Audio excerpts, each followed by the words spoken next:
ആഗ്രഹിക്കുക. ദൈവം നിങ്ങൾക്ക് നൽകുന്ന ഏറ്റവും വലിയ അനുഗ്രഹം എന്ന് പറയുന്നത് നിങ്ങളുടെ ധനമോ നിങ്ങളുടെ മറ്റൊന്നുമല്ല, മറിച്ച് നിങ്ങളുടെ തലമുറകളാണ്, നിങ്ങളുടെ കുഞ്ഞുങ്ങളാണ്.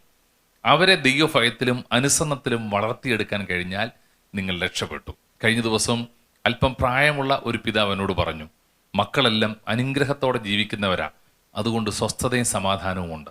നിങ്ങളുടെ തലമുറകൾ അനുഗ്രഹത്തോടെയും സമാധാനത്തോടെയും ജീവിക്കുമ്പോഴാണ് നിങ്ങളുടെ വാർദ്ധക്യകാലം കൂടുതൽ മനോഹാരിതമാകുന്നത്.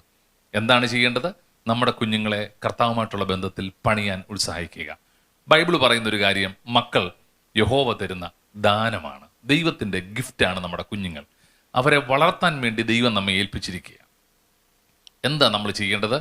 ഈ കുഞ്ഞുങ്ങളെ ദൈവസന്നി വളർത്തിയെടുക്കുക. ബൈബിളിൽ ഏറ്റവും നമുക്ക് വായിച്ച് പരിചയമുള്ള ഒരു സംഭവമാണ് സാരെഫാത്തിലെ വിധവയെക്കുറിച്ച് നാം കേട്ടിട്ടുണ്ട്. ഏലിയാവ് എന്ന് പറയുന്നത് യുഹവൃത്യൻ സാരെഫാത്തിലേക്ക് ചെല്ലുമ്പം ഈ സാരെഫാത്തിലെ വിധവ അല്പം മാവും എണ്ണയും ഒക്കെ മാത്രമേ ഉള്ളൂ, വിറക് പെറുക്കുക. എന്തിനാണ് വിറക് പെറുക്കുന്നത്? അത് കഴിച്ചിട്ട് മരിക്കാൻ. രാജാക്കന്മാരുടെ പുസ്തകം 17-ാം അധ്യായത്തിൽ നമുക്ക് കാണാൻ കഴിയുന്നുണ്ട്. ഈ സഹോദരി അപ്പം ഉണ്ടാക്കി കഴിച്ച് മരിക്കാൻ പോവുകയാണ്. ഒരു പക്ഷേ രാവിലെ മോനോട് പറഞ്ഞാണ്, മോനെ ഞാൻ വിറക് പെറുക്കിക്കൊണ്ട് വരാം, അപ്പം ഉണ്ടാക്കി കഴിച്ചിട്ട് നമുക്ക് ഒരുമിച്ച് മരിക്കാം. ഇന്നും പല മാതാപിതാക്കളും ഇതുപോലെയാണ്. മക്കളെ വളർത്തുന്നത് എന്തിനു വേണ്ടിയാണ്?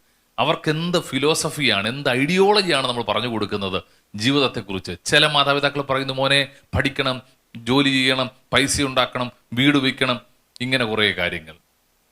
നാളെ മരിക്കണം, ഇല്ലേ? ചില ആളുകളെ സംബന്ധിച്ച് മരണമാണ് വലിയ കാര്യം. അല്ല, നമ്മൾ ജീവിക്കാൻ വേണ്ടിയാണ് നമ്മുടെ തലമുറകളെ ട്രെയിൻ ചെയ്യേണ്ടത്. അവർക്ക് കൊടുക്കേണ്ട ഫിലോസഫി എന്ന് പറയുന്നത് അവർ അനുഗ്രഹത്തോടെ സമൂഹത്തിൽ നന്മയുള്ളവരായി ദൈവത്തിന് വേണ്ടി ജീവിക്കണം, മരിക്കാൻ വേണ്ടിയല്ല. മരണത്തിനപ്പുറമായ ഒരു നിത്യതയുടെ കാഴ്ചപ്പാട് തലമുറയിൽ പറഞ്ഞു കൊടുക്കാൻ കഴിയുമെങ്കിൽ നിശ്ചയമായിട്ടും നിങ്ങൾ രക്ഷപ്പെട്ടു. ഇല്ലെങ്കിൽ മക്കൾ താന്തോന്നികളായി മാറും, മദ്യത്തിനും മയക്കുമരുന്നിനും അടിമകളായി മാറും. ഇവരെക്കുറിച്ച് ഒരു ചിന്ത നിങ്ങൾക്കുണ്ടെങ്കിൽ, തലമുറയെക്കുറിച്ച് ആഗ്രഹം, ഇവർ അനുഗ്രഹിക്കപ്പെടണമെന്ന് ചിന്തിക്കുന്നെങ്കിൽ ഇവരെ ഓർത്ത് എല്ലാ ദിവസവും പ്രാർത്ഥിക്കണം. ഒപ്പം മാതൃകയോടെ നമുക്ക് ജീവിക്കാൻ കഴിയണം. ഒരു കാരണവശാലും നമ്മുടെ തലമുറകളെ ലോകത്തിനും പണത്തിനും പണം ഉണ്ടാക്കാൻ വേണ്ടിയല്ല, മറിച്ച് ഇവരോട് പറയണം, മോനെ ഈ ലോകത്തിൽ നമ്മൾ കുറേ വർഷം ജീവിക്കും, എന്നാൽ ഇതിനപ്പുറത്തൊരു നിത്യതയുണ്ട്. നിത്യതയിൽ നമുക്ക് കർത്താവിൻ്റെ കൂടെ നിത്യകാലം സ്വർഗത്തിൽ വാഴാൻ കഴിയണം. ഈ ഒരു പ്രതീക്ഷയും പ്രത്യാശയും നമ്മുടെ തലമുറയിൽ പറഞ്ഞു കൊടുക്കാൻ മാതാപിതാക്കൾ ഉത്സാഹിക്കണം. അപകടങ്ങളും പ്രതിസന്ധികളൊക്കെ വർദ്ധിച്ചു വരുന്നുണ്ട്. പേടിച്ചു പോകേണ്ട കാര്യമില്ല. നമ്മുടെ കുഞ്ഞുങ്ങളെ പ്രൊട്ടക്ട് ചെയ്യാൻ കഴിയുന്ന ദൈവകരങ്ങളിലേക്ക് ഏൽപ്പിച്ച് അവർക്ക് വേണ്ടി പ്രാർത്ഥിക്കാം. നിങ്ങളുടെ കുഞ്ഞുങ്ങൾ നിങ്ങൾക്ക് അനുഗ്രഹമായി തീരട്ടെ. നിങ്ങളുടെ കൊച്ചുമക്കൾ നിങ്ങൾക്ക് സന്തുഷ്ടരായി അനുഗ്രഹമുള്ളവരായി തീരാനായിട്ട് പ്രത്യേകം പ്രാർത്ഥിക്കും. നമ്മുടെ കുഞ്ഞുങ്ങളെ കർത്താവിനോട് ചേർത്ത് വളർത്താനായിട്ട് ഉത്സാഹിക്കാം. ഒരു വാക്ക് ഈ കുഞ്ഞുങ്ങൾക്ക് വേണ്ടി പ്രാർത്ഥിക്കാൻ പോവുകയാണ്. നിങ്ങൾ മാതാപിതാക്കൾ അടുത്തുണ്ടെങ്കിൽ നിങ്ങളുടെ കുഞ്ഞുങ്ങളുടെ നേരെ ഒന്ന് കൈവച്ച് അവരുടെ ദേഹത്ത് അല്ലെ തലയിലൊന്ന് കൈവച്ച് പ്രാർത്ഥിക്കാം. ഇല്ലെങ്കിൽ നിങ്ങൾ എവിടെയാണെങ്കിലും നിങ്ങളുടെ കുഞ്ഞുങ്ങളെ ഓർത്ത് ഒരു വാക്ക് പ്രാർത്ഥിക്കാൻ സമയം മാറ്റിവെക്കാം. നമ്മുടെ കുഞ്ഞുങ്ങളാണല്ലോ നമ്മുടെ അനുഗ്രഹം. ഒരു വാക്ക് പ്രാർത്ഥിക്കാം. നിത്യനായ ഞങ്ങളുടെ സ്വർഗീയ പിതാവേ, ഞങ്ങളുടെ തലമുറകളെ എല്ലാം ഞങ്ങൾ അനുഗ്രഹിച്ച് പ്രാർത്ഥിക്കുന്നു. പ്രിയ മാതാപിതാക്കളെ ഞങ്ങൾ അനുഗ്രഹിക്കുന്നു. ഈ കുഞ്ഞുങ്ങൾ, ഈ കുടുംബങ്ങൾക്കൊരു അനുഗ്രഹമാകട്ടെ.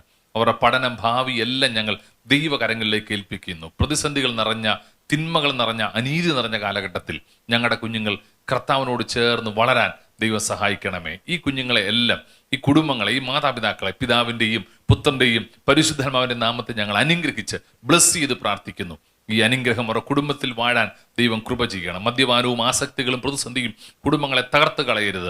സാമ്പത്തിക പ്രതിസന്ധിയിൽ കുടുംബങ്ങൾ ഞെരുങ്ങിപ്പോകരുത്. ദൈവത്തിന്റെ നന്മയും അനുഗ്രഹവും പ്രാപിപ്പാൻ കർത്താവരെ സഹായിക്കണമേ. പ്രാർത്ഥന കേട്ടതിനായി അങ്ങേക്ക് നന്ദി പറയുന്നു. യേശുവിന്റെ നാമത്തിൽ തന്നെ ആമേൻ, ആമേൻ. ദൈവം അനുഗ്രഹിക്കട്ടെ. God bless you. വീണ്ടും അടുത്ത എപ്പിസോഡിൽ നമ്മൾ കാണും. Thank you so much. Heavenly Kids VBS